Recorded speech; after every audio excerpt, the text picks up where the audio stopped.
Buenos días. ¿Cómo están? Bien, muy bien, muchas gracias. Hoy, bueno, ya está. Normalmente los martes presentamos seguridad y salud. Hoy tocaría seguridad, pero como lo mencioné el día de ayer, lo pasamos para el jueves para poder cerrar los datos de abril y poder presentar el informe de octubre a abril. Y el día de hoy pues vamos a hablar de vivienda. Está con nosotros la secretaria de Desarrollo Agrario, Territorial y Urbano, Edna Vega. Está Octavio Romero, director del Infonavit, y Ariadna Montiel, secretaria de Bienestar.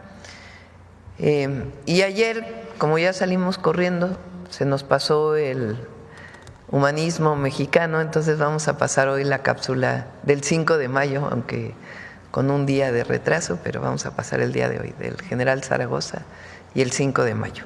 Bueno, entonces damos la palabra a Edna, luego Octavio y luego Ariadna. Adelante, Edna.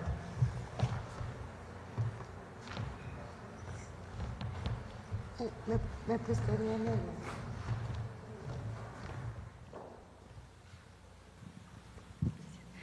Con su permiso, Presidenta, en esta ocasión, para poderle dedicar un poquito más de tiempo al tema de vivienda en recuperación, es que hicimos una síntesis, todos los compañeros que integran el Sistema Nacional de Vivienda, de la Comisión Nacional de Vivienda, Rodrigo Chávez, de FOBISTE, la vocal ejecutiva Yapneli Maldonado, y el doctor José Iracheta del Instituto Nacional de Suelo Sustentable, Rocío Mejía de Financiera para el Bienestar, concentramos la información.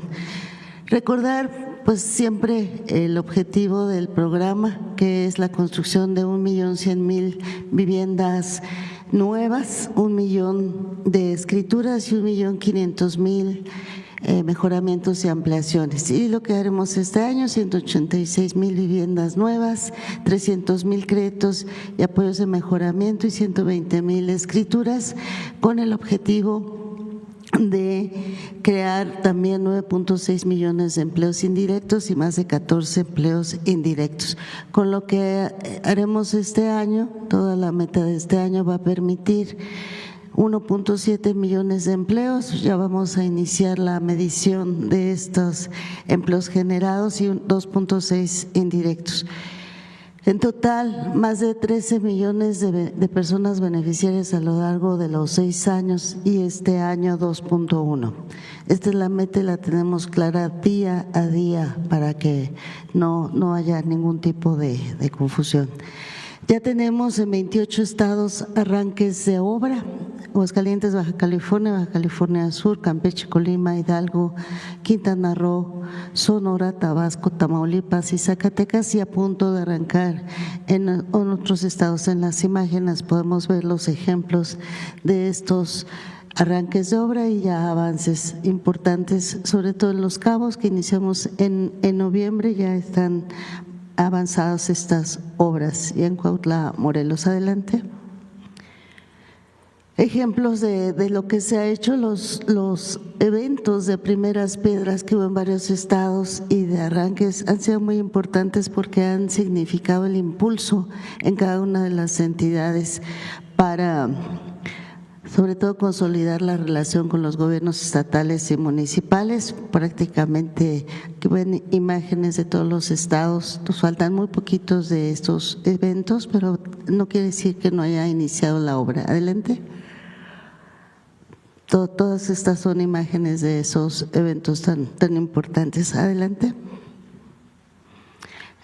¿Cómo vamos respecto a estas obras en proceso? Ya en febrero, marzo iniciaron 31.472 por parte de la Comisión Nacional de Vivienda, que atiende a las personas no derechohabientes, y entre abril y mayo el mayor número de viviendas por iniciar, 106.658, de manera tal que para concluir julio estén arrancadas las 186,000 viviendas, 48,407 entre junio y julio. Adelante. Se han instalado 32 mesas técnicas que son muy importantes, son donde con los gobiernos estatales y municipales se va evaluando proyecto por proyecto y se resuelve cualquier duda de tipo técnico o jurídico. Ya se llevaron todas a cabo estas reuniones, ya se firmaron todos los convenios de colaboración, ya contamos al día de hoy con 373 predios, que significan más de 2,350 hectáreas. Adelante. Pero aquí va a ser muy rápido irles mostrando, Pau, si nos ayudan a ir poco a poco y transmitiendo los renders de los distintos proyectos, Los Cabos en Baja California Sur, de CONAVI, San Agustín Tlaxiaca en Hidalgo, de CONAVI. Adelante. Otro predio también ahí en el CONAVI. Adelante. Ustedes pueden ver la diferencia de niveles. Hemos respetado cabalmente la normatividad de cada uno de los municipios, y hay donde, por ejemplo, el caso de Yucatán, donde nos pidieron que fuera vivienda horizontal por las condiciones culturales de la región, y así lo hemos hecho y se está recuperando mucho el tipo de suelo. Aquí de 3 niveles en Colima, también de CONAVI, en Puebla, es un predio muy bonito, en Sonora, en Hermosillo. Aquí vemos ya ejemplos de proyectos de Infonavit en Ahome, Sinaloa. En Tamaulipas, ahí nos pidieron también vivienda, esta es vivienda dúplex. Adelante. Adelante, como ven, se consideran espacios abiertos, libres, al menos de 40%. Adelante. Como ven, por ejemplo, este ejemplo que es de un poco más de niveles, pero se busca no saturar los espacios. Adelante. Chiapas, Villahermosa, Tabasco, de 4 niveles, en Tamaulipas, insisto, de la superficie. Adelante, por favor. Adelante. Zacatecas, adelante. Yucatán, adelante. El día sábado se hizo entrega de un número importante de apoyos en Tlalnepantla. Estamos ya a punto de concluir este programa de mejoramiento. Solo nos falta la entrega de 15,000 tarjetas para concluir esta parte de las 100,000 apoyos en el oriente del Estado de México. Adelante. De Foviste está avanzando muchísimo en términos de los distintos programas con los que se cuentan. Ya se está por concluir la aplicación de beneficios a 140,000 personas jubiladas y pensionadas. Que nos pide Foviste que las personas se actualicen sus datos en esta página foviste.gov.mx. Se va a recibir una notificación y con eso se entregarán las constancias de liquidación o carta de beneficios. Adelante. Se suma también al censo de viviendas abandonadas, que en un momento nos van a explicar el ingeniero Romero y la secretaria Ariadna Montiel, y se calcula que a partir de este censo Foviste pueda apoyar en la recuperación, regularización de 89,941 viviendas. Adelante.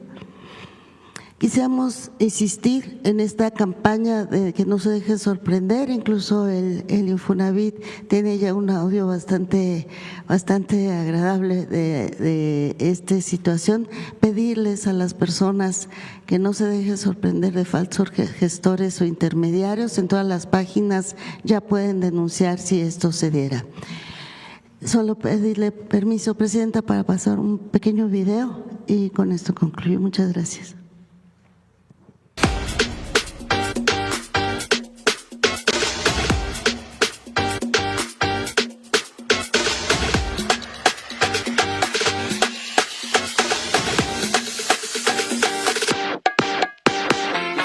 Habíamos puesto una meta de 130,000 viviendas este año, pero le hemos aumentado a 180,000 viviendas en 2025 con Infonavit y CONAVI.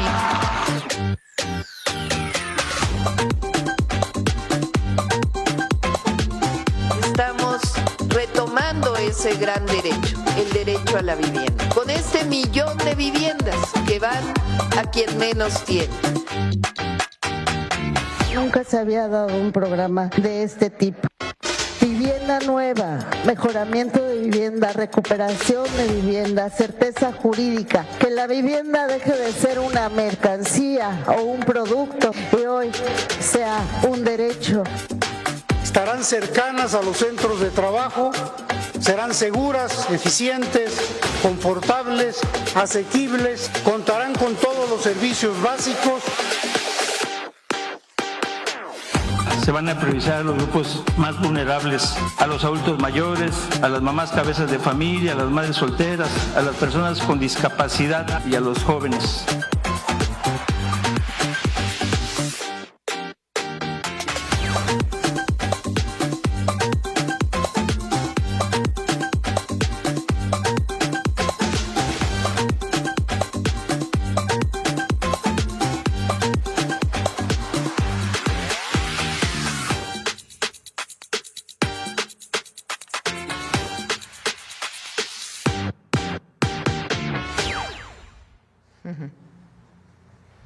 Adelante, Octavio.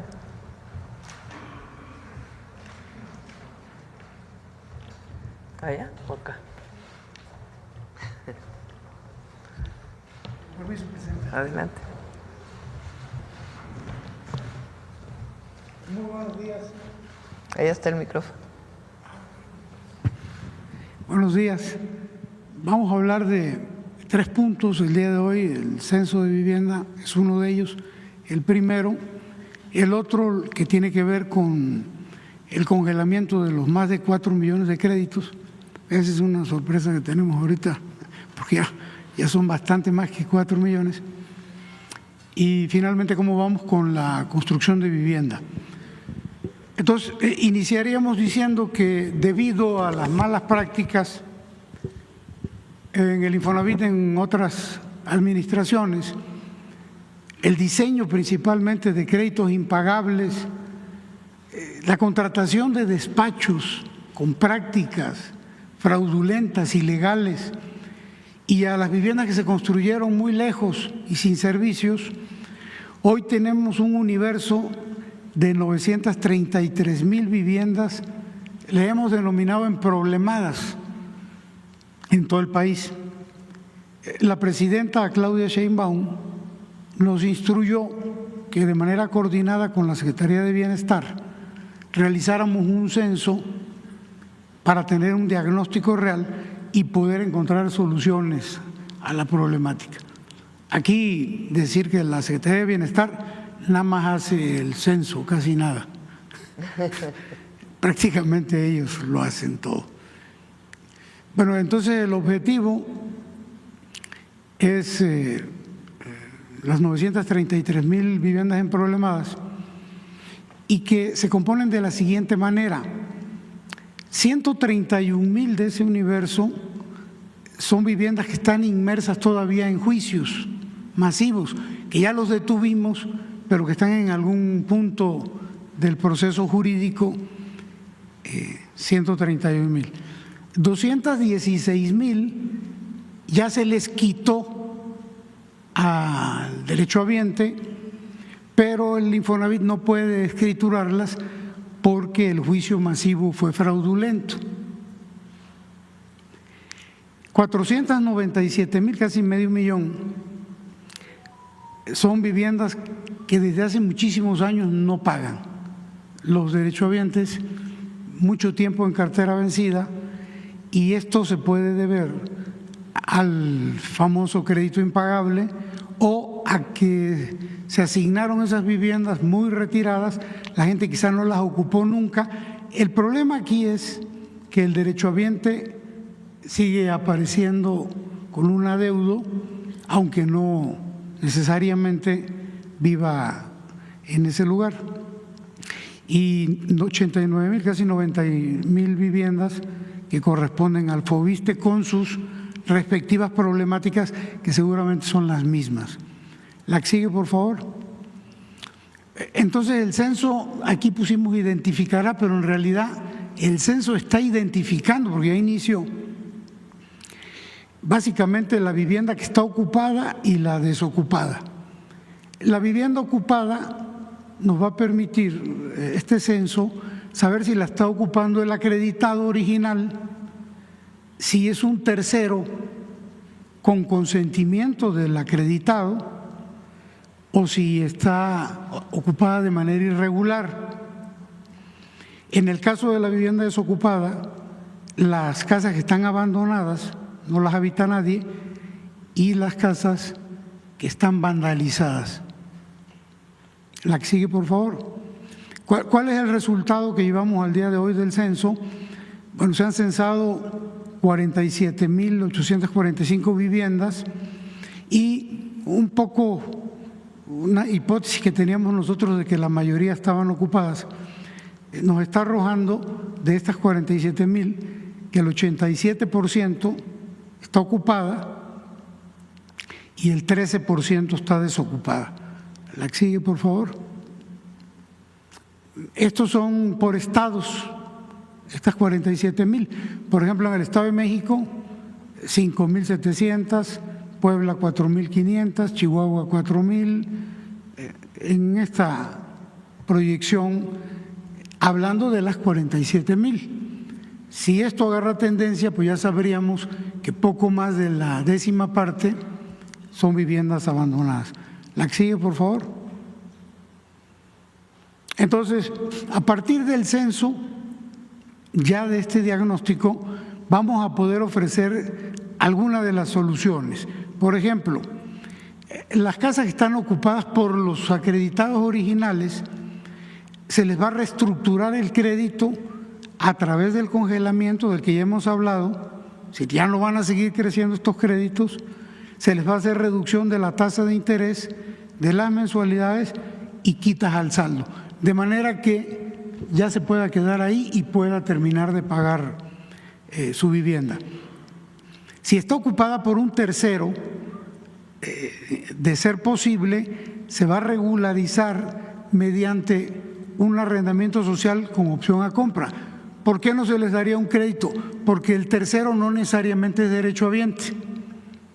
Entonces no le podemos dar un crédito, pero como ya la casa pudiera ser propiedad del Infonavit o ya recuperada, sí la podemos rentar con opción a compra, de manera que no haya necesidad de un desalojo.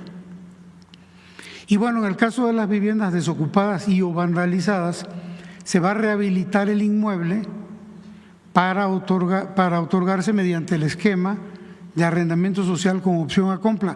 Aquí pueden entrar jóvenes, jefas de familia, gente que tiene problemas de algún tipo de discapacidad. Esas serían algunas de las soluciones. Van a depender de si no siguen saliendo otro tipo de problemas. La que sigue, por favor. Bueno, ahí terminaríamos con el tema del censo. ¿Cómo vamos con los créditos impagables, Presidenta? La que sigue, por favor. Bueno, hablábamos primero de 4 millones, luego de 4.025.000, ya está actualizado el número, son 4.155.000 al 31 de marzo. De esta cantidad, todos están congelados, ya no sube ninguno de los 4.155.000. 630.000 ya están resueltos en términos de que se les disminuyó la tasa, mensualidad, y se les hizo una quita al saldo.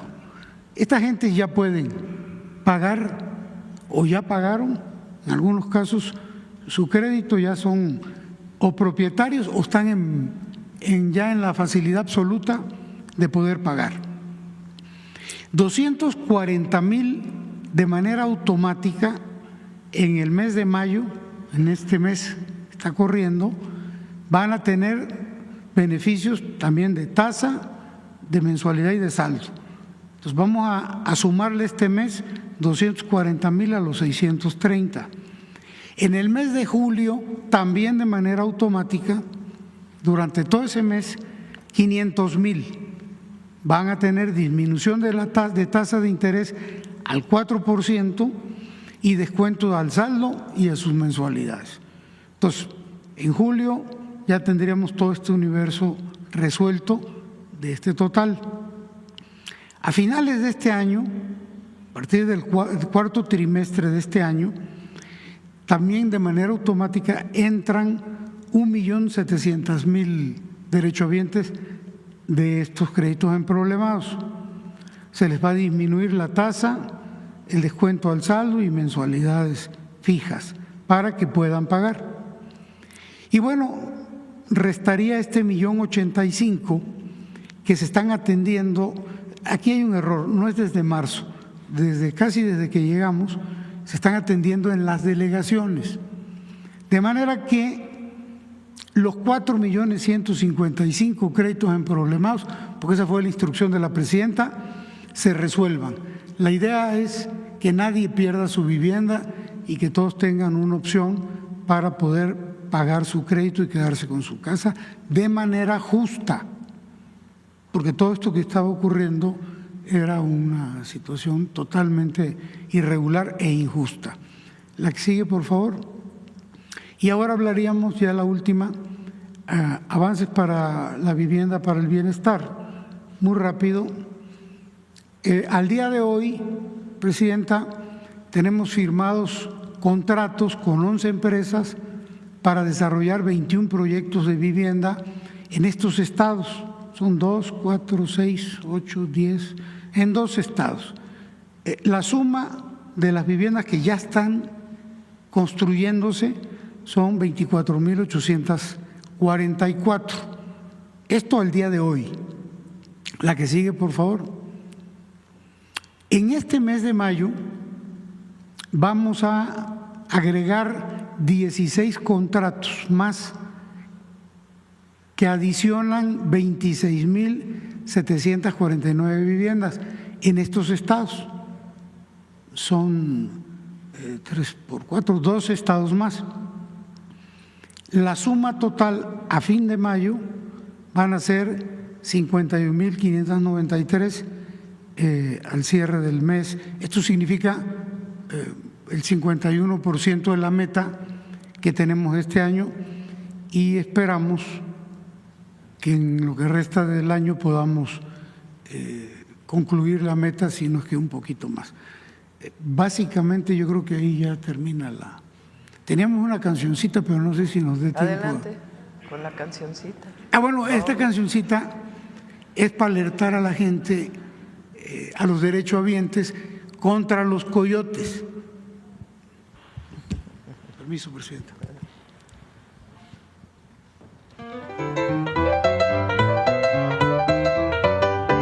Cuidado con los coyotes, no te dejes engañar. Cuando en el Infonavit algo quieras tramitar, para retirar tu subcuenta de vivienda o para sacar un crédito, no te dejes por coyotes estafar. Cualquier trámite es gratuito aquí en el Infonavit. Que nadie obtenga tus datos, que nadie lo haga por ti. No des mordida o chayote, tu lana debes cuidar. Si se te acerca un coyote, lo tienes que denunciar.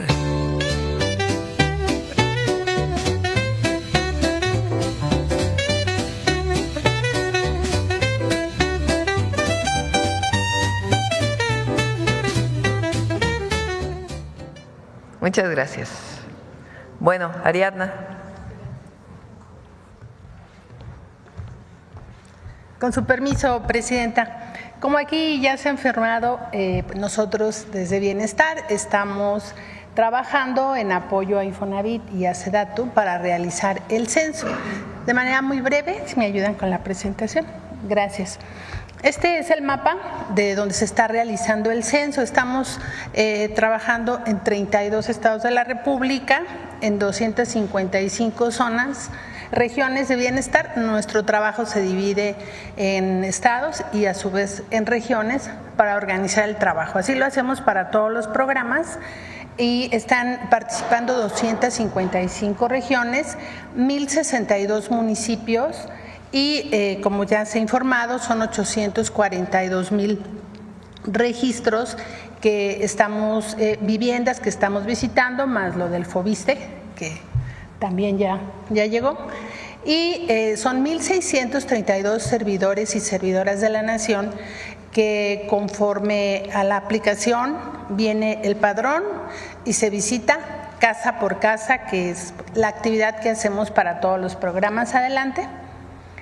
Esta es una fotografía de una vivienda abandonada o de un grupo de viviendas abandonadas, y decirles que esta acción que está realizando la SEDATU y el Infonavit es muy importante porque también va a coadyuvar a la construcción de la paz, el derecho a la vivienda adecuada, pero también hemos caminado y justo en estas zonas donde las viviendas están abandonadas, vandalizadas, pues se presentan delitos. Adelante. Y estas otras fotografías son justo de las viviendas que tienen algún crédito, y como ustedes ven, están en términos generales en condiciones las familias de, una vez que se retire, digamos, las quitas y lo que aquí se ha planteado como un programa de regularización de la vivienda, les va a beneficiar mucho a las personas. Y bueno, también decirles que pues estas alertas de tener cuidado con gestores, con intermediarios, son muy importantes, porque nosotros en esta visita que estamos haciendo recibimos la información de la gente, nos cuenta también cómo han sido estafados por estos intermediarios. Así que pues tener mucho cuidado, y estamos visitando los domicilios con nuestro chaleco de bienestar característico, que es color caqui, para que nos identifiquen y que somos quienes estamos realizando este censo y nadie más. ¿Es cuánto, Presidenta? Gracias. Sí. A ver, pon otra vez el número que la lámina que puso Octavio.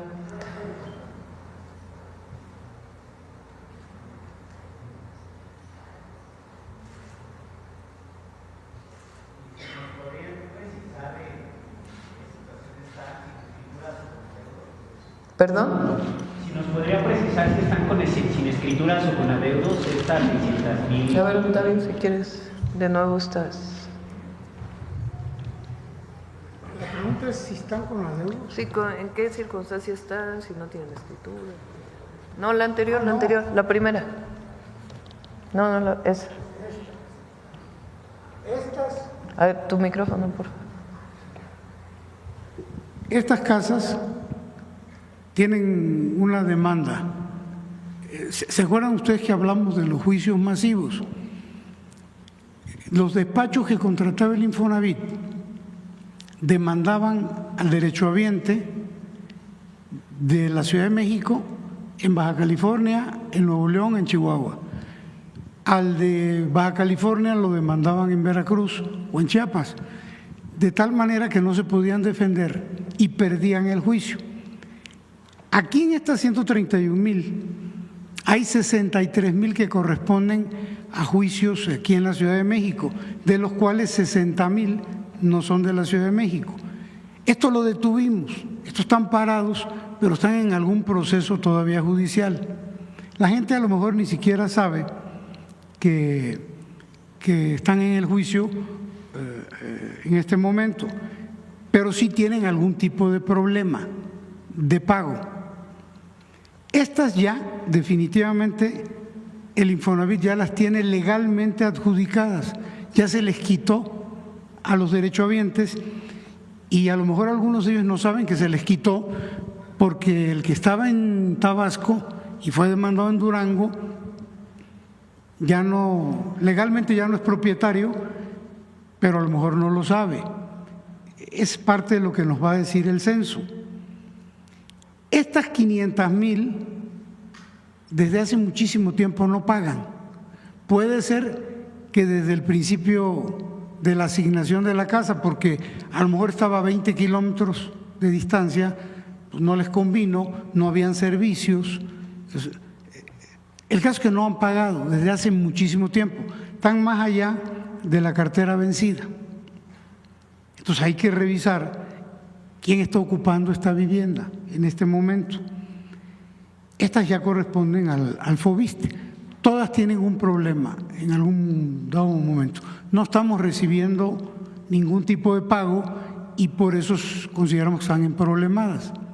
Son parte de este asunto, ¿no?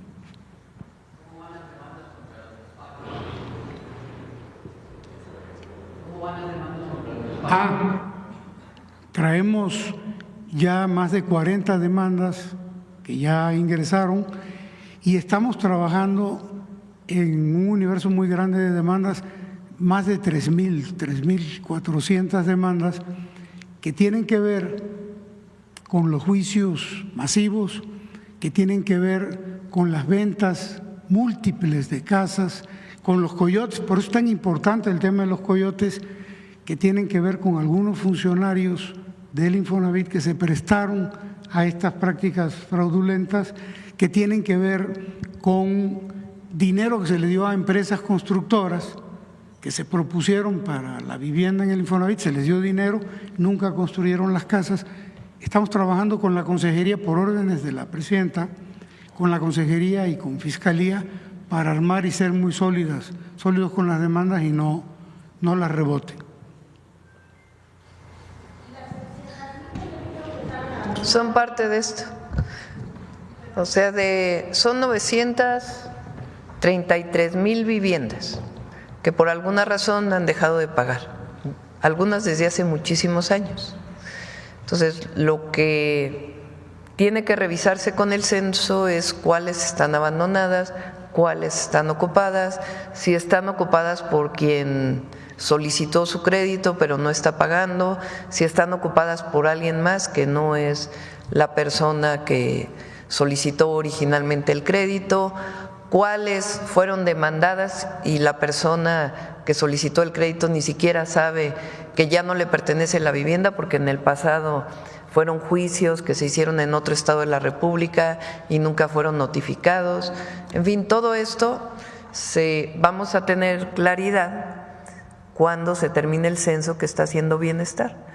Y ahí vamos a poderles decir realmente cuáles están abandonadas, cuáles están ocupadas y de las que están ocupadas, quiénes son, si son quienes originalmente pidieron el crédito o no, o están ocupadas por otra familia por alguna razón.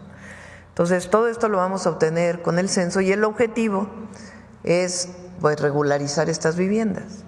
Evidentemente, si hay viviendas que no tienen servicios, que son muy pequeñitas, que no… hay unas que me decían que eran de 3x3 o algo así, imagínense. Pues esa vivienda no se puede utilizar como vivienda. Pero lo que no podemos es dejarlas en esta situación. Entonces, por eso estamos revisando y tomando decisiones con la idea de que no se le quite a nadie su vivienda. Y si lo está ocupando alguien que originalmente no pidió el crédito, pues saber en qué condiciones está esa familia. A lo mejor es una familia de mucha vulnerabilidad y en todo caso se le dará opción para que pueda rentar o incluso comprar esa casa. Bueno, vamos con las preguntas, vamos por acá.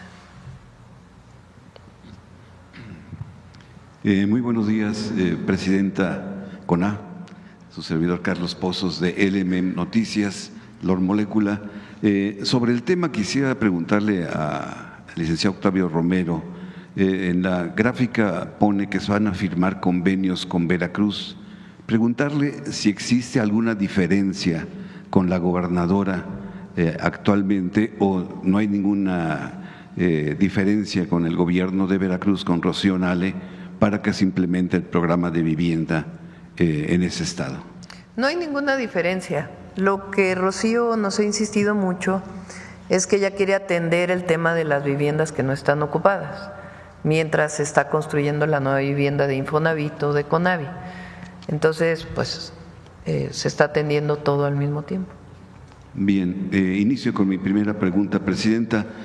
Dando seguimiento a un tema que ha sido ampliamente expuesto desde la administración del expresidente Andrés Manuel López Obrador, es la deuda de Pemex y el pago a proveedores sin solución real, y me permito plantearle la siguiente actualización. De la relación de proveedores de empresas entregada recientemente aquí, solo algunas ya han recibido hasta un doble pago, pero muchas tampoco han recibido ni un solo centavo como la industria naviera, que está pronto, me dicen, a suspender algunas de ellas actividades por la falta de recursos, empresas como servicios en plataformas y otros proveedores. Aquí presente el exdirector general de Petróleos Mexicanos, Octavio Oropesa, se comprometió públicamente a regularizar el pago de los 1,583 proveedores. A la fecha, los pagos son mínimos, son fragmentados y no representan remotamente un avance significativo. Y el adeudo pues se acumula constantemente, y hay un fenómeno alarmante, es la imposibilidad de facturar adeudos pasados y por la falta de la apertura de COPADES, lo que genera que la deuda crezca más. ¿Apertura de qué? Los COPADES. Genera una deuda y hace que crezca más, no se puede facturar a través de COPADES, Presidenta. En redes sociales están circulando listas de pagos de deudores y aunque no son oficiales han generado un clima de incertidumbre, especulación, desinformación que es caldo de cultivo para el surgimiento de coyotes que con información falsa o privilegiada cobran comisiones exorbitantes por supuestamente destrabar pagos. Ante esta realidad le pregunto, Presidenta, ¿existe un plan de regularización que sea transparente, verificable, con tiempos concretos? Si usted me lo permite, propongo que mi página web pudiera darse a conocer ahí, porque pues mi página es leída por proveedores de la industria y se dé a conocer esta información. La pregunta también sería, ¿Pemex estaría dispuesto a publicar de manera oficial un calendario de pagos, una lista de empresas beneficiadas para acabar con la opacidad y alimentar la corrupción?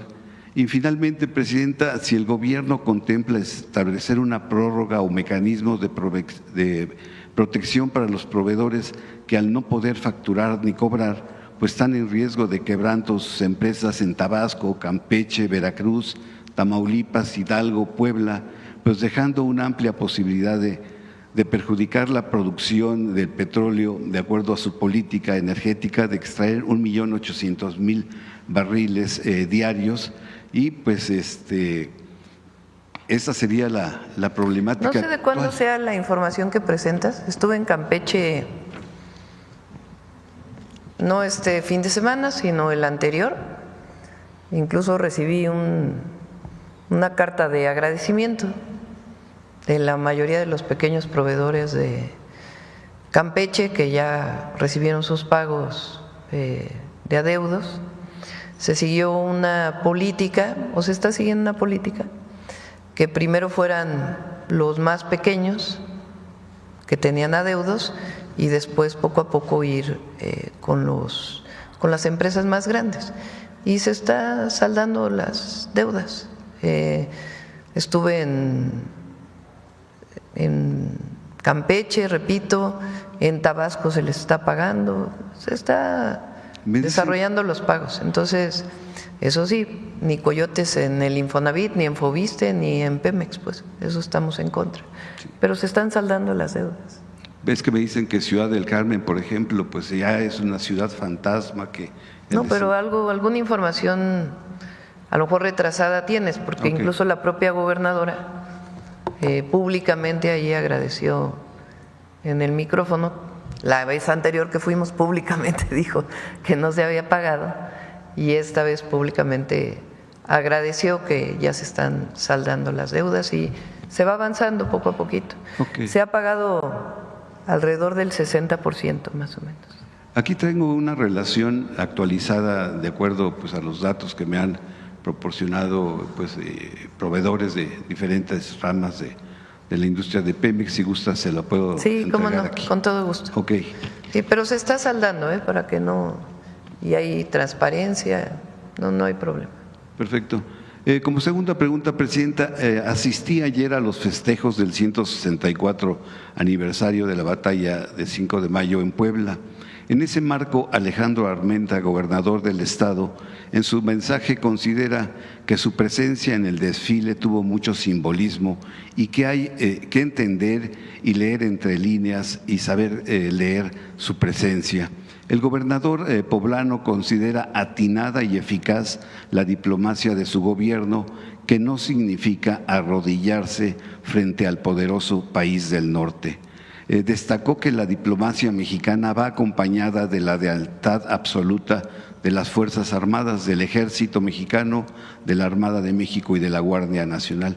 Mi pregunta es, Presidenta, ¿México mantendrá su posición de firmeza soberana frente a las tentaciones y ataques del imperio neoliberal? ¿Y qué podemos esperar cuando queremos labrar un verdadero lazo de amistad con nuestros pueblos hermanos como Estados Unidos? Bueno, primero, ayer lo mencioné en el discurso, pero aprovecho para mandarles un saludo a todos nuestros hermanos migrantes que festejan el 5 de mayo. Es una fecha simbólica para las y los mexicanos en Estados Unidos, incluso más a veces que el 15 de septiembre. Entonces, nuestro cariño. Los viernes vamos a dedicar una parte de la mañanera, vamos a seguir insistiendo de lo que las y los mexicanos aportan a Estados Unidos. Viene la segunda parte de la película de Un día sin mexicanos. El viernes vamos a presentar algo de ello. Entonces, primero, nuestro cariño, nuestro apoyo siempre. Ya ayer tuve la reunión para la revisión de los consulados, ya tomamos una decisión. Ya este mes se les va a convocar para hacer su capacitación y ya lo vamos a informar para fortalecer la atención. Segundo, es claro nuestra posición. Nuestra posición siempre ha sido de defensa de las y los mexicanos, de nuestra soberanía, de nuestra independencia, de nuestras libertades y nuestra democracia, aunque algunos todavía creen que democracia es el dedazo del presidente, como en épocas anteriores. Defienden aquello en vez de que participe el pueblo en las decisiones. Siempre ha sido esa la defensa y va a seguir siendo. Y hasta ahora, con sus características actuales, con la administración del presidente Trump, pero ha habido muy buena comunicación y hasta ahora ha habido respeto. Entonces, eso es lo que nosotros siempre hemos solicitado, siempre hemos dicho, y continuar con las pláticas. El día de hoy, por ejemplo, el secretario Ebrard está en Washington en una reunión con el secretario de Comercio de los Estados Unidos para ver distintos temas que todavía están pendientes y avanzar todavía más. Entonces, hay muy buena relación. Entonces, ¿no hay fractura en las relaciones con Estados Unidos? No. Hay pues una característica especial de la administración Trump de cómo comunica, el cambio profundo que ha habido en el comercio internacional a partir de su llegada. Eso es obvio, notorio y todo el mundo lo sabe. Ha cambiado la situación económica mundial a partir de la decisión del presidente Trump de poner aranceles a muchos países. En esa circunstancia, México tiene una situación mejor que la de otros países, o menos mala que la de otros países. A mí me gusta decir mejor que la de otros países, por el tratado comercial y también, creo yo, por la relación que hemos establecido y la comunicación. Entonces, hay muy buena comunicación y la va a seguir habiendo. Bien, finalmente, Presidenta, una constante y que se espera que se termine con la elección de jueces, magistrados y ministros en junio próximo es el conflicto de intereses que existe entre algunos miembros del Poder Judicial y despachos de abogados. Esto es algo que sucede con frecuencia en el actual sistema judicial. En este espacio, por citar ejemplos, está el caso del señor Arturo Gómez Lara, quien permanece en prisión preventiva en Torreón, Coahuila, desde hace 18 meses. De enero pasado a la fecha, autoridades federales han buscado intervenir solicitando en más de 5 ocasiones el expediente, a lo que se ha hecho caso omiso. Presidenta, el asunto está bajo el control del Poder Judicial de Coahuila y cuyo magistrado presidente es Felipe Meri Ayub, que por cierto participará en las elecciones de junio.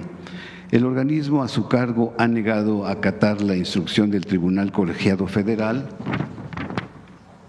y ordenó al juez José Manuel Borrego Rodríguez quitar la prisión preventiva por considerarla excesiva. El juzgador sí la quitó, pero al final de la misma audiencia la volvió a imponer el mismo juez que se opuso a entrevistar a 2 testigos claves para la liberación de Gómez Lara. La pregunta en sí, Presidenta, a 25 días de las elecciones del 1 de junio, ¿la reforma al Poder Judicial acabará con esos jueces, magistrados, ministros conservadores que tanto han dañado al pueblo de México? Pues depende del pueblo, depende de la gente. ¿Por quién va a votar?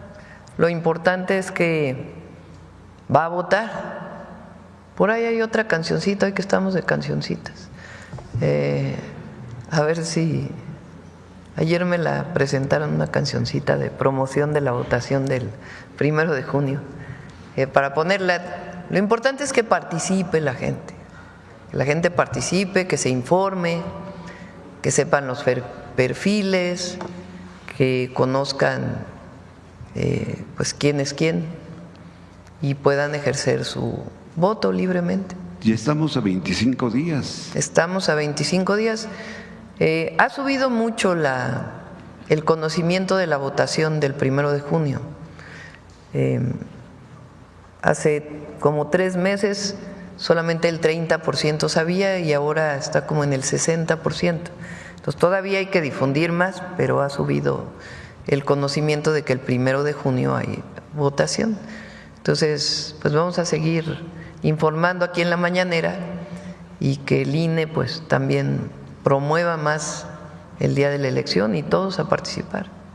Bien, muchas gracias, Presidenta. Gracias. Sí tienes la cancioncita del 1 de junio.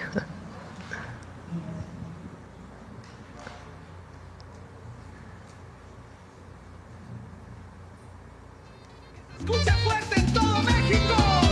1 de junio, 1 de junio, la justicia nos llama, tú tienes que estar. 1 de junio, 1 de junio, votemos por un nuevo poder judicial. Es una elección histórica, no te puedes quedar atrás. México es cada vez más democrático, vamos a participar, honesto y sin corrupción. Así lo vamos a lograr, un poder judicial del pueblo que sí sepa juzgar, cerca Está buena, ¿no? pueblo, Le enseñaron a él. transparente, justicia para todos, no solo para la Gracias. gente de siempre. Bueno, adelante, vamos acá.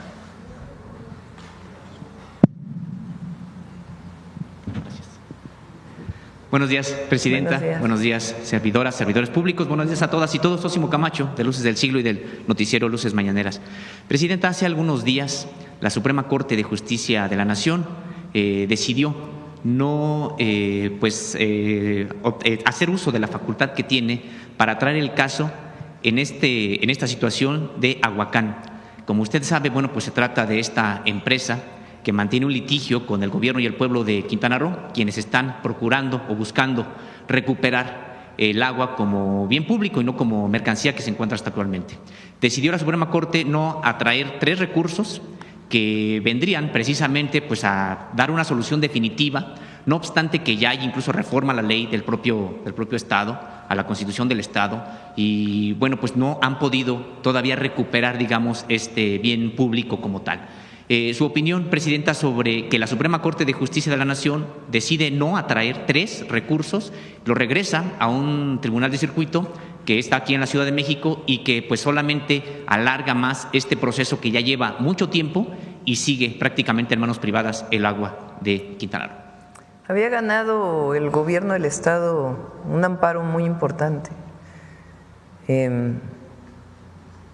Pues ahora que regresó, más allá de la opinión de la Corte, que hubiera sido bueno que ya hubieran tomado una decisión, pues que este juzgado de distritos pueda revisar bien el caso y poner por encima de todo lo público y el bien de la gente y el agua como derecho humano.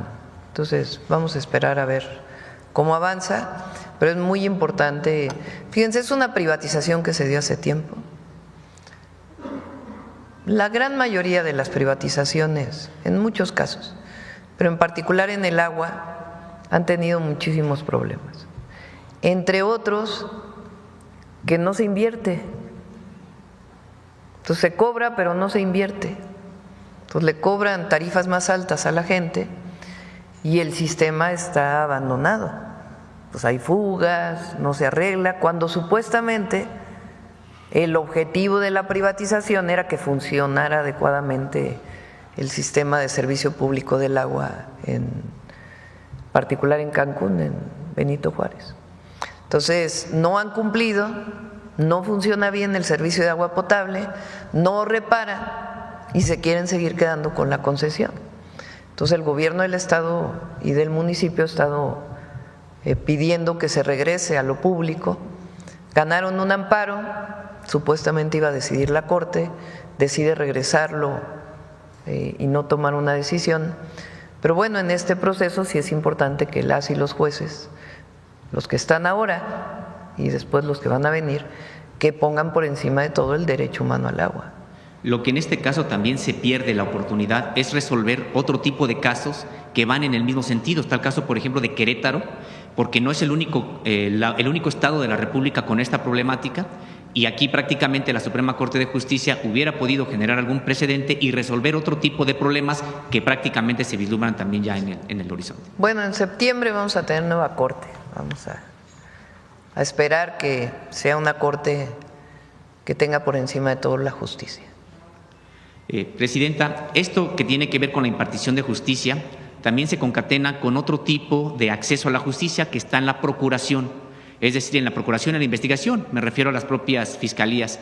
Quiero presentarle el caso que ocurrió precisamente en la Fiscalía Regional de Naucalpan, adscrita por supuesto, a la Fiscalía de Justicia del Estado de México, sobre pues la detención de manera arbitraria de una persona profesionista, mujer, en un estacionamiento privado de una tienda de autoservicio, y que se le detuvo supuestamente porque conducía un automóvil robado. Se le detuvo, no le explicaré, ahí tengo el expediente con los detalles, toda la relación de hechos y documentales, incluyendo videos, pero el asunto es que esta persona fue detenida, no fue presentada ante el Ministerio Público, sino en los sótanos de la propia Fiscalía, fue amedrentada y finalmente se le dijo que su auto en efecto era robado. Tuvo que pasar 2 días presa, no obstante que su esposo en su momento llevó la factura comprada de una agencia de carácter internacional bien establecida en el país,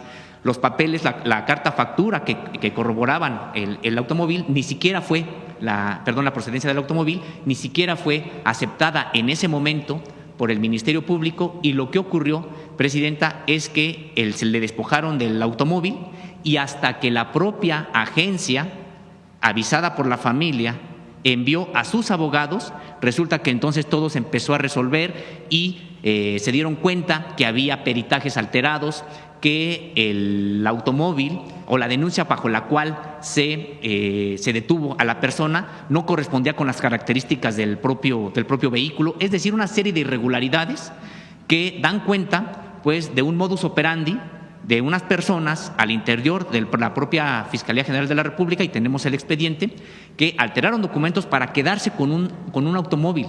Sin embargo, hasta la fecha, y no obstante que ya se aclaró esta situación y la persona está libre, no le devuelven el automóvil porque primero supuestamente no lo encontraban, y ahora que lo encuentran en una corralón, como coloquialmente se le dice a este depósito de autos, de grúas Pegaso, resulta que pues está sin llave, está desmantelado, está desvalijado. Entonces, Presidenta, por un lado tenemos una reforma para la impartición de justicia que es muy valiosa, que es muy importante, pero por otro lado tenemos una reforma pendiente que implica a las propias fiscalías y a la Procuración de Justicia.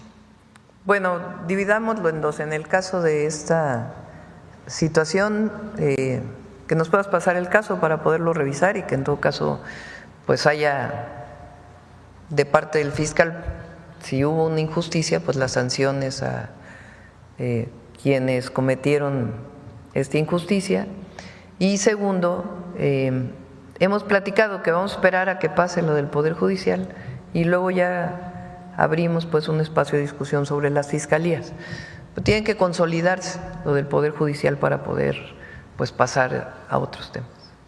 Gracias, presidenta. Y finalmente, hace algunos días el gobierno de Estados Unidos reconoció el problema que significa el trasiego de armas de norte a sur. Han señalado que de manera contundente, firme, estarán ahora sí combatiendo el trasiego de armas.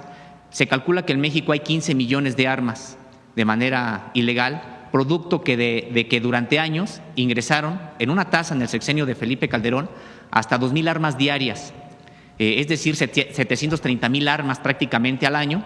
Hoy la tasa se calcula entre 200,000 y 240,000 armas al año, pero se han ido acumulando. Entonces, preguntarle, presidenta, sobre esta intención del gobierno de Estados Unidos en los diálogos que usted ha sostenido con él, si por fin han asumido que necesitan frenar el trasiego de armas para también quitarles ese poder que han ido adquiriendo el narcotráfico. Sí, es muy importante. Fíjense, porque hay diferencias también. En la época de Calderón, pues fue el rápido y furioso. Una terrible irresponsabilidad de que supuestamente iban a pasar armas con chips para ver dónde iban a quedar las armas. Llegaron a México, le quitaron los chips y estuvieron en manos de la delincuencia. Nunca nadie fue sancionado por eso. Ahora nosotros hemos insistido desde las primeras veces de mis llamadas con el presidente Trump, porque él amablemente pregunta ¿en qué les podemos ayudar? Ha sido varias veces su pregunta, ¿cómo les ayudamos? Entonces ha sugerido cosas que para nosotros pues no son aceptables, pero hemos comentado siempre dos temas. Uno, la importancia de atender el consumo de fentanilo pues desde una visión distinta. Por eso él ha aceptado varias veces esta campaña o el reconocimiento a la campaña que estamos haciendo sobre el fentanilo. Es decir, el consumo de drogas no solo es un tema de parar el fentanilo, que estamos colaborando, sino de atención como un problema de salud pública de aquellas personas que tienen adicciones. Y por otro lado, la llegada de armas de Estados Unidos a México. Entonces, es histórico este comunicado que hace el presidente Trump hace 2-3 días de decir mano dura a la entrada de armas de Estados Unidos a México. Y a ver si el jueves pido que se presente la información que tenemos de cuántas armas han incautado del otro lado de la frontera.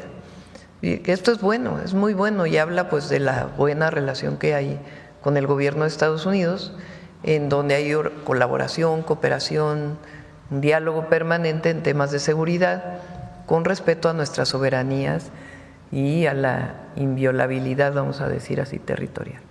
Presidenta, es que además en el gobierno estadounidense, que identifica incluso con nombres a los cárteles del narcotráfico y también a los integrantes de estos cárteles, nunca ha identificado ni los nombres de los cárteles ni los nombres de las personas que integran a estas organizaciones que trasiegan precisamente armas. Y también preguntarle, desde el lado mexicano, ¿qué se puede hacer precisamente para, dentro de lo posible, frenar este alud de armas que viene de norte a sur? Sobre todo en las garitas, en todos aquellos lugares que son ingreso también, que han sido ingreso de armas desde Estados Unidos a México. Ha habido también una parte muy importante de incautación de armas, así como hay incautación de droga, como hay destrucción de laboratorios de metanfetaminas, permanentemente ya ha crecido de manera importante, está la incautación de armas. Y por otro lado, desde atención a las causas, el programa de Sí al Desarme, Sí a la Paz, que también ha sido muy importante porque son un número muy importante de armas cortas, de fusiles y granadas. de armas largas, incluso granadas se han entregado 2.500 en este son proceso. más o menos las que han recuperado en este programa. Estopines, muchos que ha entregado voluntariamente la gente, y eso también es importante. Gracias, presidente. Gracias. A ver acá.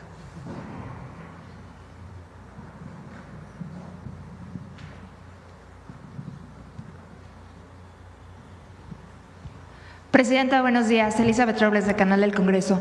Preguntarle sobre este tema de vivienda, Presidenta, a pesar de ya los múltiples beneficios que se ha ofrecido, ¿tiene pensado enviar nuevamente la iniciativa en materia precisamente de vivienda?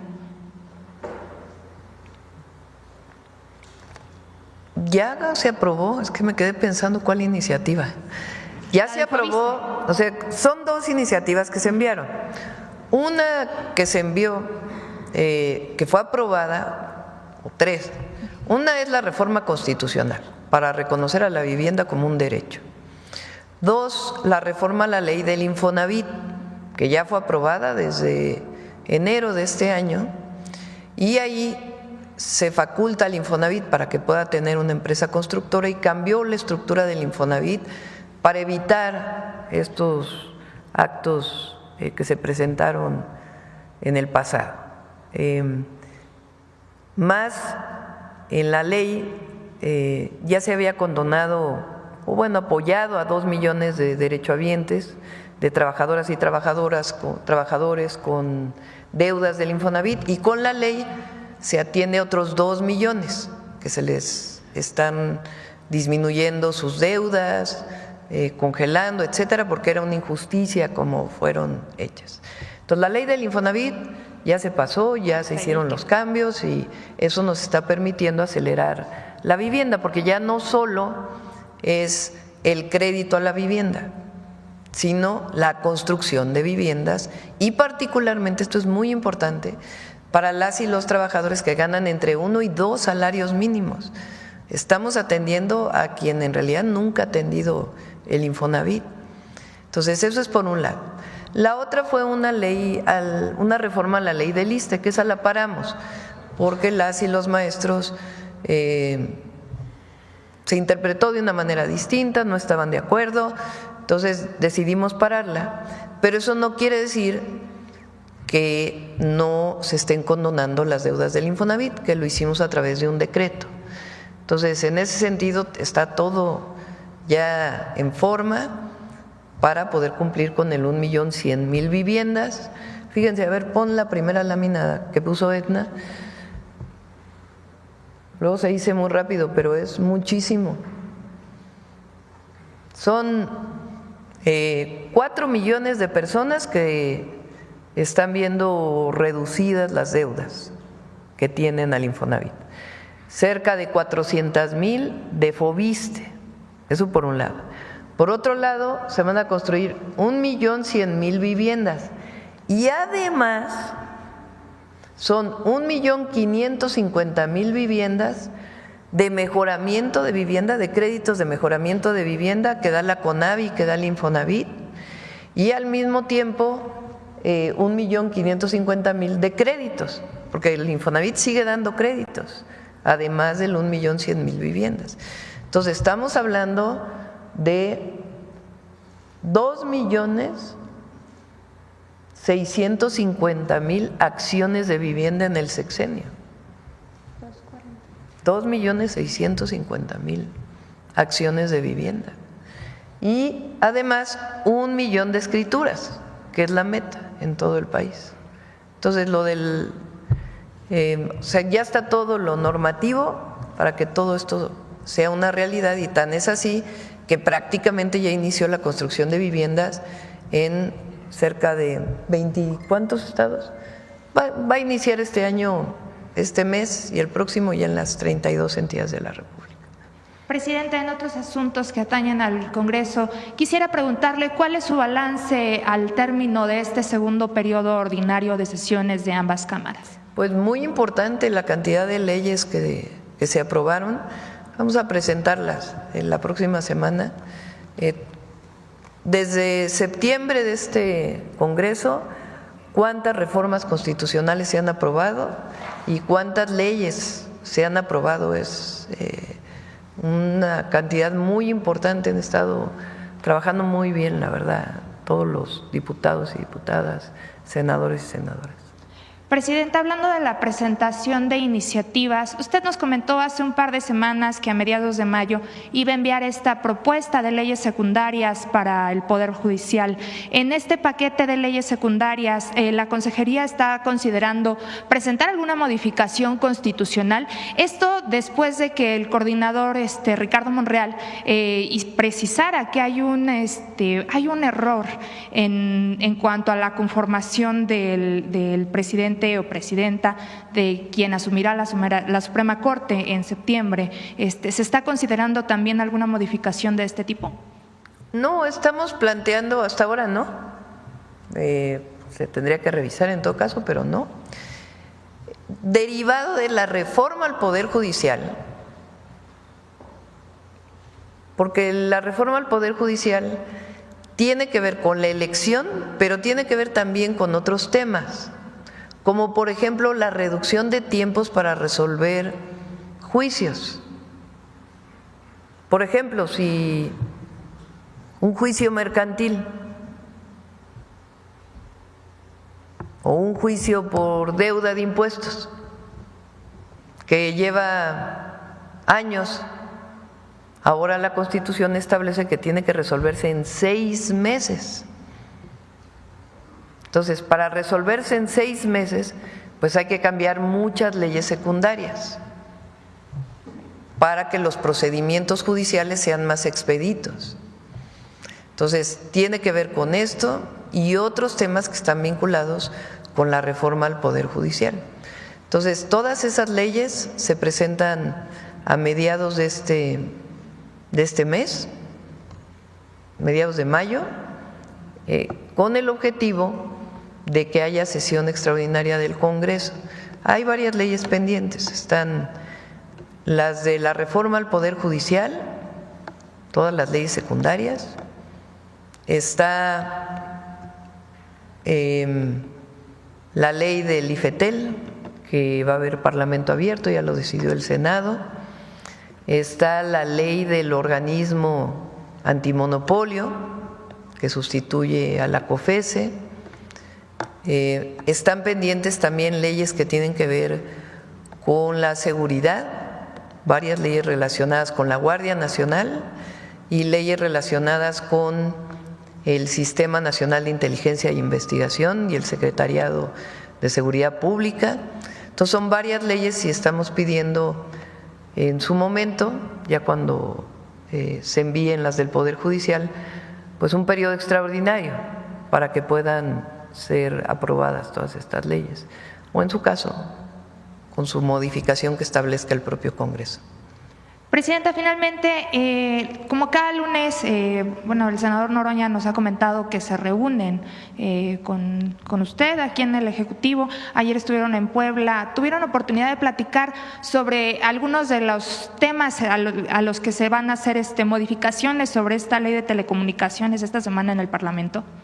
Se va a hacer el Parlamento abierto y estamos revisando algunos temas que se han planteado. La esencia de la ley no cambia. En lo que estamos planteando, pero evidentemente no hay nada que tenga que ver con coartar la libertad de expresión. Muchas gracias, presidente.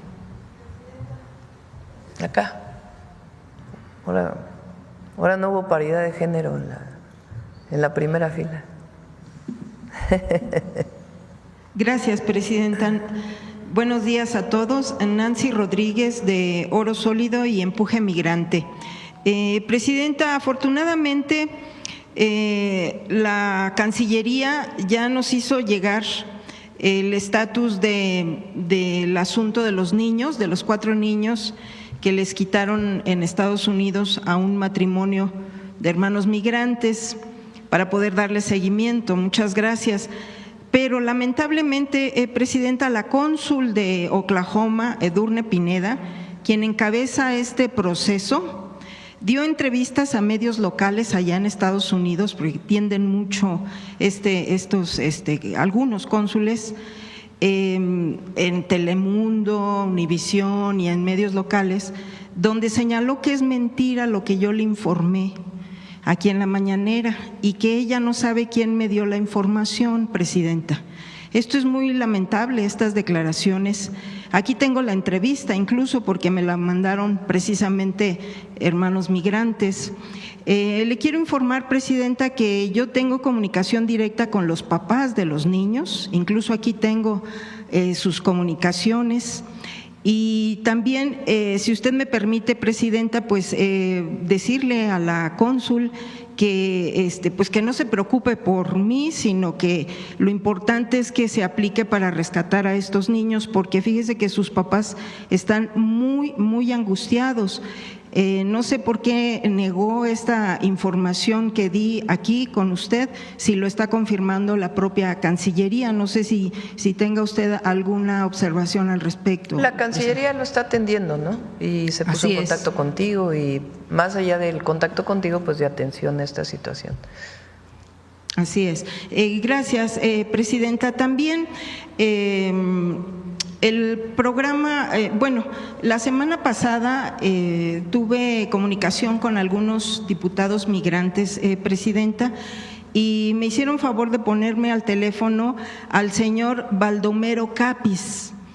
Él es el líder de los jornaleros, presidenta, del Fondo de Ahorros de Campesinos de los Braceros, que se fueron a Estados Unidos después de la Segunda Guerra Mundial. Fíjese que yo no tenía conocimiento en detalle de este asunto. Seguramente usted sí conoce bien el caso.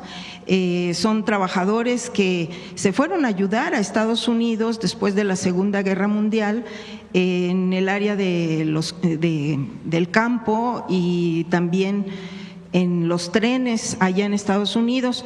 Se les dio alojamiento y comida y su pago correspondiente, pero no sé por qué se les descontó 10% que se depositó en un banco en Estados Unidos, pero posteriormente Estados Unidos envió todo ese dinero a Banrural, al gobierno de México, y no se les entregó, nunca se les entregó a estos braceros. Es este movimiento que le digo que yo no lo conocía, ya hablé con el señor que es uno de los líderes, y en 2008 la Suprema Corte falló a su favor, pero es fecha que no les responden, presidenta. Entonces ellos pues piden una audiencia con quien usted les indique, sobre todo, como dicen ellos, por justicia, para recibir incluso hasta paulatinamente tal vez este pago, porque ingresó al gobierno mexicano, pero nunca se les entregó.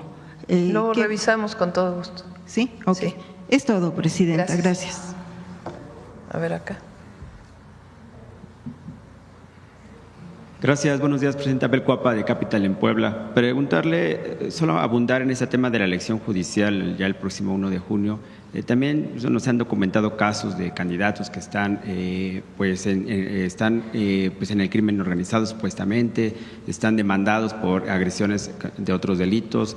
Saber su panorama, cómo usted se percibe esta situación, tomando en cuenta que ya viene la elección el próximo 1 de junio. Pues ya di mi opinión sobre eso. Si hay algún caso de esta situación, pues que resuelva el INE o el tribunal. Pero 99.999. Okay. Es decir, la gente va a saber por quién elegir. No hay que tenerle preocupación a la elección. El pueblo está consciente, sabe de qué se trata, está informado. Aunque a algunos no les guste, no les gusta a muchos que el pueblo decida, pero para eso llegó la transformación, para que el pueblo decida. Esa es la gran diferencia. Antes decidían unos cuantos, ahora decide el pueblo. Entonces va a salir bien la elección, que salga la gente a participar, a votar. Fíjense, antes decidía uno con el Senado, y si Antes de la reforma al Poder Judicial, ¿quién decidía quiénes eran los ministros? El presidente enviaba su terna y sobre esa terna decidía el Senado, pero el presidente mandaba la terna, ¿no? O sea, 3, y sobre eso decidía el Senado. Si el Senado no se ponía de acuerdo en 2 ocasiones, entonces decidía el presidente. ¿Quién puso esa regla? ¿En qué época? Zedillo. En la época de Zedillo se aprobó esa reforma. Entonces, ¿quién decidía? Pues una persona, ¿no? Más el Senado. Ahora, ¿quién va a decidir? Supónganse que así no participe casi nadie. 5 millones de personas. Estoy diciendo un número hipotético, no tiene nada que ver con lo que yo pienso. Pues es muy distinto que decida uno que decidan 5 millones. Ahora, si participan 10, pues imagínense, es otra cosa. No hay que tenerle miedo al pueblo, al contrario, hay que estar muy orgullosos del pueblo de México. Ok, Presidenta, también otro tema, una situación está pasando en Puebla con el colectivo Voz de los Desaparecidos. Repito, son números hipotéticos, para que no anden diciendo que yo tengo mis números de quién va a votar, quién no va a votar. Dije los números como nada más para poner en comparación lo que significa que decida una persona frente a millones. Claro. Le comentaba, hay una situación en Puebla que está pasando con el colectivo Voz de los Desaparecidos, que es un grupo de madres buscadoras desde hace ya casi 7 años que se conformó. Hace unos días el secretario de Gobernación, Samuel Aguilar Pala, el secretario de Gobernación del Estado, él está minimizando y revictimizando su lucha. Él comentaba que, esto a raíz del nuevo comisionado ahí en Puebla, que se dio nuevo nombramiento. Las madres buscadoras pues no están conformes con esta persona. Usted, desde la Federación se ha impulsado el apoyo a las madres buscadoras. ¿Cuál sería el mensaje al gobierno de Puebla o a la Secretaría de Gobernación en este caso que está minimizando la lucha de este colectivo? Es muy bueno Alejandro Armenta, la verdad es un muy buen gobernador. Entonces él tiene sensibilidad y él estoy segura que va a atender esta situación y cualquier otra. Está haciendo muy buen trabajo. Precisamente en ese tema del gobernador de Puebla, Presidenta, ya por último, va a haber ajustes en su gabinete del gobierno del Estado, él lo anunció hace unos días. Él comentaba que creo que sí van a venir aquí al gobierno federal, no sé si usted tenga conocimiento, incluso ayer lo visitó, estuvo con él en el desfile, no sé si platicó sobre esta situación. No tengo conocimiento de lo que comentas. Lo que sí, pues es que el exgobernador de Puebla, Sergio Salomón Céspedes, ya está al frente del Instituto Nacional de Migración y va a hacer también un excelente trabajo, también muy bueno, Sergio. Hizo un gran trabajo al frente del gobierno de Puebla. Gracias. Acá. Gracias, Presidenta. Muy buenos días a todos. Juan Fierro del periódico tiempo.com.mx y puentelibre.mx en Ciudad Juárez.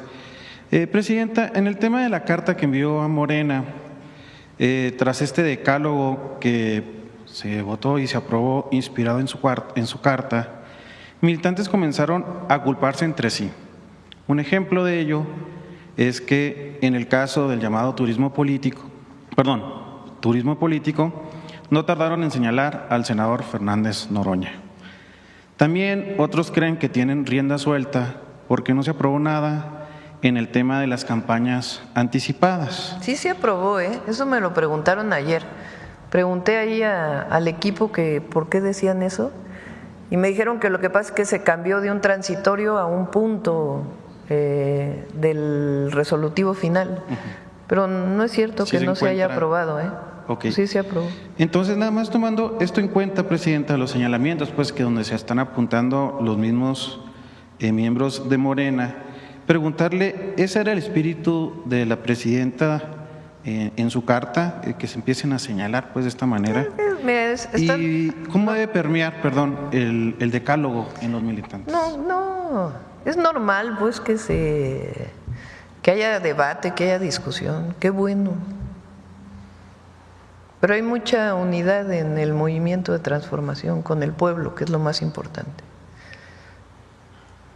Por supuesto que hay quien le gusta pues estar haciendo grande pues un debate ahí interno. Pero no, yo vi muy bien lo que ocurrió el domingo y hay mucha unidad en el movimiento. Y lo más importante es la unidad con el pueblo, que es por encima de todo lo primordial. Gracias, Presidenta. En una segunda pregunta, que es el general Miguel Ángel López Martínez, comandante de la 30ª Zona Militar en Tabasco, calificó tendenciosa la encuesta que publicó el INEGI, en donde se mide la percepción de inseguridad.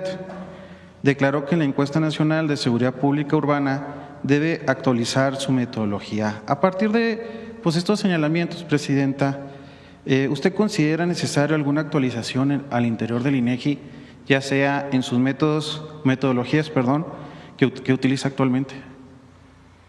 Pues no sé por qué haya comentado esto en particular. A veces hay resultados en seguridad en un mes y la percepción o las encuestas tardan 2, 3 meses o la ciudadanía tarda 2, 3 meses más allá de la encuesta en reconocer la tendencia de disminución. No es algo automático y es natural. Pues si hubo una situación de inseguridad y va bajando, pues la gente de todas maneras tiene el recuerdo de lo que está pasando, no es algo que pase automáticamente. Pero Tabasco se está haciendo un muy buen trabajo, el gobernador está haciendo, también Javier todos nuestros gobernadores son de primera y Javier May pues es extraordinario. Y ahí hubo un cambio en el gabinete de seguridad, así lo consideró el gobernador y ha bajado bastante el número de homicidios y otros delitos. Entonces se va a ir reconociendo por parte de la ciudadanía este trabajo que tiene que hacerse de manera constante. Entonces, más allá de entrar al debate si tiene que cambiar o no la metodología, pasa que aunque bajen los números, se requiere un poco más de tiempo para que cambie la percepción de la ciudadanía y eso pues tiene que ver con la constancia en que la tendencia vaya disminuyendo. En la Ciudad de México, por ejemplo, que goberné, en el primer año tuvimos un pico importante en los primeros meses y luego comenzó a disminuir el número de homicidios. Y fue hasta el segundo año que ya comenzó a cambiar la percepción de la ciudadanía de que en efecto la ciudad era cada vez más segura. En el 2018, 98% de las personas consideraban que la Ciudad de México era insegura. En el 2024 ya 56%, o sea, hubo una disminución o una mayor percepción de seguridad, pero lleva su tiempo también que haya un reconocimiento de la ciudadanía de que las cosas están cambiando. Gracias, presidente. Gracias, Presidenta. Esteban Durán, Vanguardia Veracruz. Presidenta, hay un grupo de veracruzanos que llegó hasta la Ciudad de México, pertenecientes al movimiento chinanteco de Veracruz, quienes se tomen la negociación para consolidar el plan de justicia de la nación chinanteca en Uxpanapa, ya en Veracruz. Este fue anunciado en abril de 2003, sin embargo mencionan que ha sido detenido por el Instituto Nacional de los Pueblos Indígenas. Entonces demandan su participación, su colaboración para que ellos puedan tener este plan. Por aquí anda Adriana y si no el equipo para que se les atienda. Sí, gracias. Y aprovechando, Presidenta, que está la titular de la SEDATU, igualmente posicionarios del poblado Maclovio Rojas, esto ahí en Tijuana, se quejan o señalan que la secretaria de Gobernación, Rosicela Rodríguez, se comprometió a entregar 400 títulos, esto fue el 22 de diciembre de 2024, de esos 400 solamente llegaron 40 y de esos 40 manifiestan que la mayoría fueron con datos falsos, medidas, números, calles, secciones que no existen. se comprende un error en algún dato, pero dicen que 40 no lo son. Desde la entrega de esos títulos en manos a los posicionarios por parte de funcionarios de la CEGOP, la directora del RAN de Ensenada y gobierno del estado de Baja California, pues nadie se ha comunicado con ellos a partir de que les entregaban esos títulos de propiedad. ¿Cuándo se cumplirá este acuerdo de 400 títulos a estos posicionarios? Presidenta. En realidad, el proceso de títulos es mucho mayor a 400. Estamos hablando de más de 2.500 que están en proceso. Efectivamente, hubo un error, fue un error técnico en la medida que se estaba trabajando con un padrón registrado anterior y hubo errores de nombre, también hubo errores porque se trabajó con el padrón original, pero ese predio ya se había subdividido y ese elemento no se consideró a la hora de emitir título, entonces hubo que regresarlos. Se ha cumplido cabalmente con todos los compromisos que se han asumido con la colonia, con el ejido y va en proceso. Entonces se retiraron esos 40 títulos con error, se está procediendo a la subdivisión de esos predios, que fue el origen del error, y se continúa en coordinación con la Secretaría de Gobernación y con el Gobierno del Estado. No se ha detenido para nada el proceso y esperamos en un corto plazo ya poder dar un informe del avance sustancial de estos títulos. Entonces, ¿sí se entregarán estos 400 títulos? Sí, por supuesto títulos? Que sí, Muy por bien. supuesto. Gracias.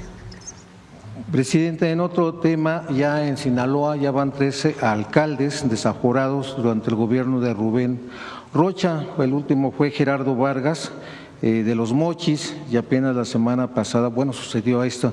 En el caso de los dos primeros fue Culiacán y Mazatlán, y no hubo consecuencias penales.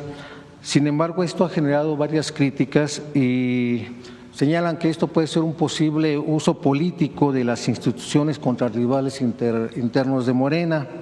¿Cuál es su opinión al respecto, Presidenta, de que no pueda haber estos usos, estas manifestaciones, utilizando a las fiscalías estatales?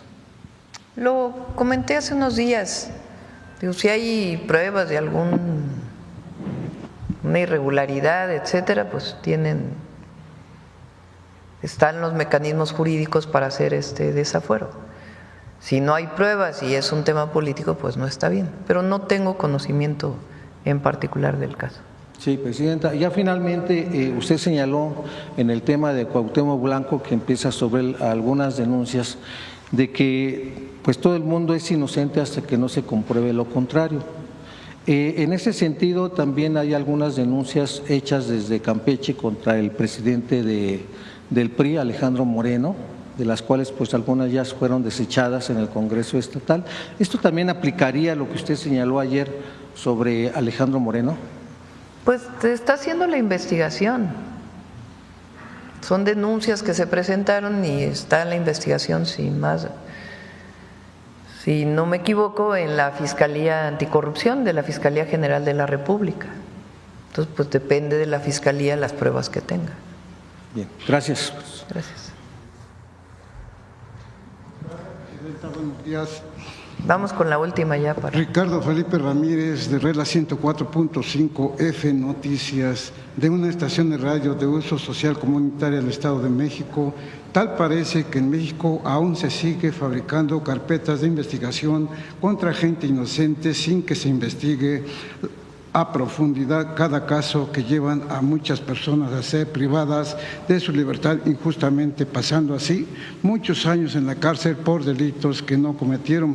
Puede ser el caso de dos jóvenes, los hermanos Iván y Noel Viveros Navarro, quienes fueron detenidos desde el pasado 5 de septiembre del año 23, acusados injustamente del delito de secuestro agravado y desaparición de persona. La mamá de ellos, la señora Edith N., pide a la presidenta de México, licenciada Claudia Sheinbaum Pardo, así como a la licenciada Rosicela Rodríguez y al licenciado Omar García Harpos, para que se realice una exhaustiva investigación para que sus hijos son señalados inicialmente de secuestro agravado, posteriormente y desaparición de personas. Pero ella dice que tiene pruebas y testimonios contundentes de la inocencia de sus hijos. Ambos fueron trasladados ilegalmente y maltratados durante su detención en Baja California sin ser informados de los cargos ni mostrarles orden de aprehensión alguna. Lo revisamos. En otro caso, licenciada, el señor Jerónimo Pérez Velasco les dice su valiosa ayuda para el esclarecimiento de recuperación de mi bien inmueble del que fui despojado de manera arbitraria y que se encuentra ubicado en la calle de Benito Juárez, manzana número 1 de la colonia Tepalcate, San Sebastián, Chimalpa, a lo cual levanté una carpeta de investigación por el delito de despojo en contra de las personas que secuestraron dentro de mi casa y extorsión en contra, y al estar levantado esta carpeta avisa un vecino que unas personas desconocidas estaban cambiando la chapa de mi casa, el cual me presento a ese domicilio con mi esposa e hijos, a lo cual le solicité el por qué estaba haciendo eso, diciéndome que el propietario lo contrató dando el nombre del señor Jorge Senil Fajardo y que él no tardaba en llegar,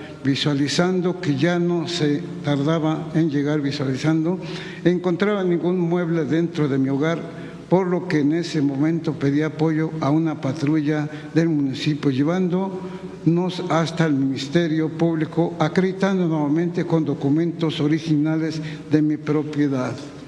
También lo revisamos. Ok, muchas gracias, presidenta. Gracias. Bueno, vamos a pasar la del... Ayer hubo en redes sociales porque no se ha publicado el calendario oficial. Sí, si quieres, preséntalo, Ariana.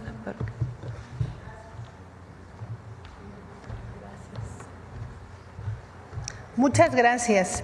Regularmente pagamos los primeros días del mes, solo que ahora se atravesó el 1 de mayo y el día 5, que son inhábiles para el sistema financiero, y el depósito va a caer a partir del día de mañana y hasta el día 30. ¿Sí? ¿Nos ayudan con la presentación? Gracias.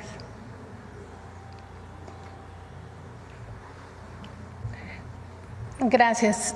Vamos a depositarle a 12.7 millones de adultos mayores que ya cuentan con su pensión. Adelante.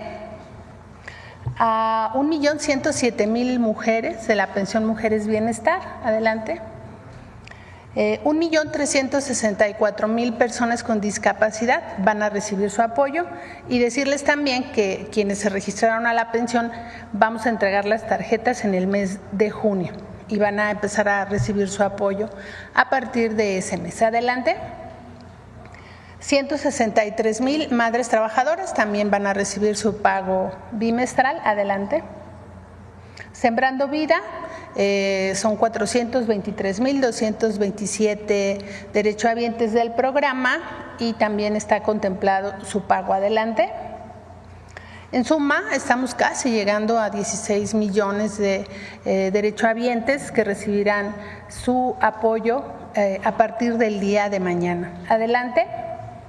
Y decirles, esto es muy importante, para quienes recibieron sus tarjetas durante el mes de abril, les llegará su pago a partir del día de mañana. Solamente los de la letra A van a recibir el viernes, porque se va a juntar con la letra B, solamente por el inicio. Para quienes recibieron su tarjeta recientemente, porque pasa por el proceso del pago del banco, y el depósito se realizará a partir del día 7 y hasta el 30 de mayo. Adelante. Y aquí está el calendario de pago. Como ustedes saben, se paga por la inicial del primer apellido de las personas para que se brinde una atención adecuada. Ahí está el calendario y ya está todo listo para que a partir del día de mañana caigan los depósitos. Gracias, presidente. Con Pepe. Vamos rápido al video que se nos pasó ayer. Ignacio Zaragoza es el símbolo que representa la dignidad y el valor de un pueblo unido que defiende su soberanía y su independencia y que es capaz de derrotar a un ejército invasor considerado el más poderoso de su época.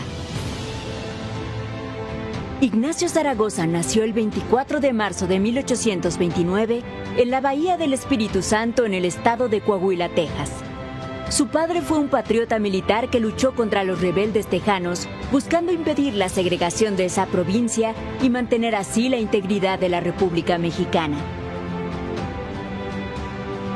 Siendo un niño, el amor por la patria lo aprendió con el ejemplo de su padre. Al comenzar la década de 1850, el joven Zaragoza ingresó como miliciano a la Guardia Nacional, milicias populares creadas para defender la soberanía nacional. Pronto obtuvo el rango de sargento. Al estallar la Guerra de Reforma, como consecuencia de la actitud de los conservadores de rechazar la Constitución de 1857 y mantener los fueros del clero y el ejército, Zaragoza se alistó rápidamente del lado liberal y contribuyó a la defensa de la sede del Congreso y a las batallas para recuperar la cárcel de la Acordada y de la Ciudadela.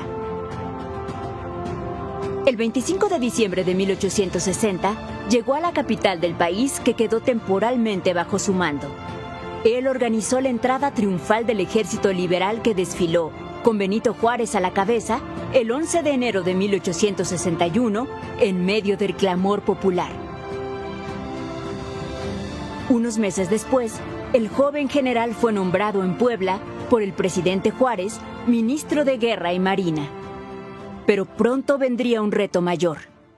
En 1862, el Estado estaba en una muy complicada situación económica y las grandes potencias coloniales e imperialistas querían utilizar las deudas de México para justificar nuevos intentos de conquistar el territorio nacional.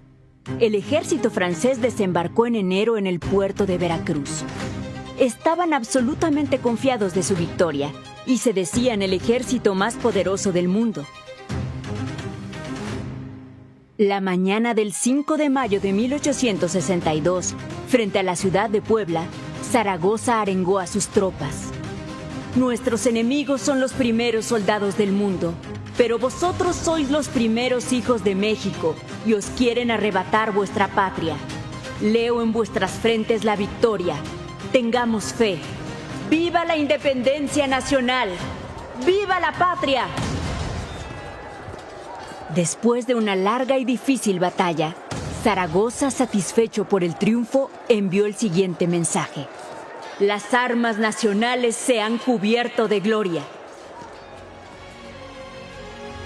El general repitió con todo el honor las batallas de su padre, defendiendo a pesar de las adversidades la soberanía de México, y logró lo impensable derrotando al ejército invasor más temible, dando un ejemplo de patriotismo y defensa de la soberanía nacional, ejemplo que nutre al humanismo mexicano. Como uno de los más importantes militares de la historia de nuestro país y el más grande defensor del liberalismo en el campo de batalla, Ignacio Zaragoza siempre será recordado por el apodo que le puso Justo Sierra, el Juárez de la Espada.